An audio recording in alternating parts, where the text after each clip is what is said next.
aquele assunto polêmico de ontem que diz respeito àqueles áudios do deputado Guto Zacarias que foram vazados, incentivando a namorada a fazer um aborto. E por que nós vamos continuar nessa pauta? Porque o Renan Santos, pré-candidato à presidência pela Missão, falou sobre o assunto. Clay, solta o vídeo pra gente, por favor. O Guto é um exemplo para milhões de jovens mais pobres. E ele sabe disso. Veja, o Guto, ele é existe a figura do negro de direita, que é uma figura meio triste, né? Que em geral o negro de direita é sempre um político negro puxa-saco de algum outro político, em geral branco. O Guto nunca foi isso. Eu sou o negão do Bolsonaro, igual tem o índio do Bolsonaro. O Guto, ele mostra o sucesso e a potência do jovem negro, vindo ou não da periferia. A capacidade de pensar, a capacidade de agir. Um cara que é a favor da lei e ordem. E ele é exemplo para milhões de jovens. Ele é exemplo para milhões de jovens. Isso precisa ser colocado. E aí quando ele mostra que é possível ser um menino negro de sucesso, o que ele espelha para esses jovens?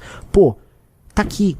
O Guto é um cara que cresceu, não é um MC. Que, não, pô.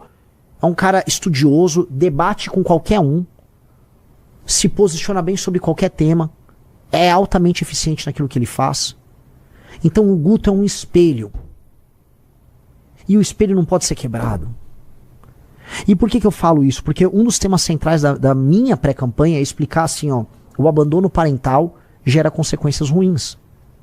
O abandono parental gera um menino que no fim do dia termina cometendo um crime.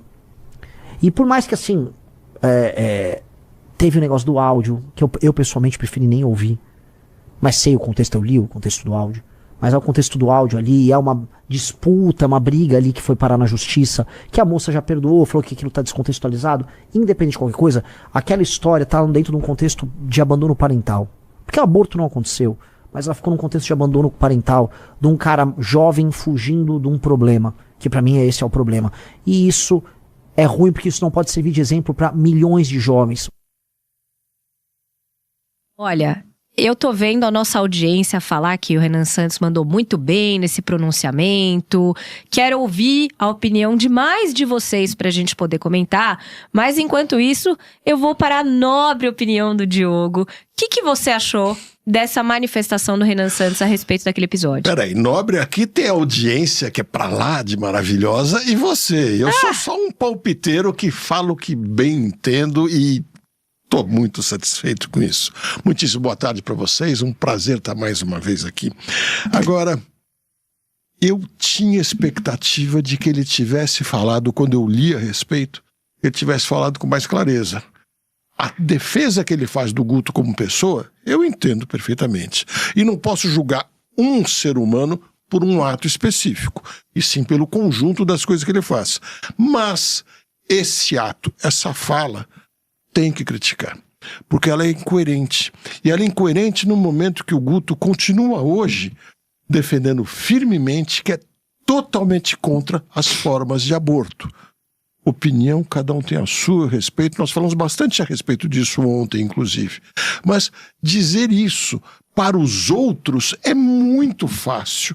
Ser moralista apontando o dedo para aqueles que a gente não conhece, moleza. Agora, dentro de casa é mais difícil.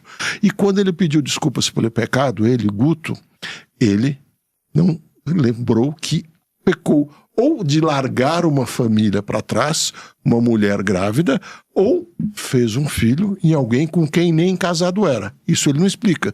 Então, segundo a religião que ele diz forçá-lo a pedir perdão, ele esquece esse lado que de uma forma ou de outra ele teria cometido um pecado.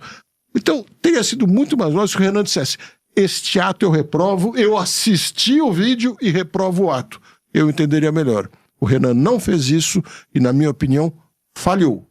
Tem o direito de defender um parceiro dele e um sujeito que tem seus brios, tem seus valores, sem dúvida. Mas quando erra, a gente tem que dizer.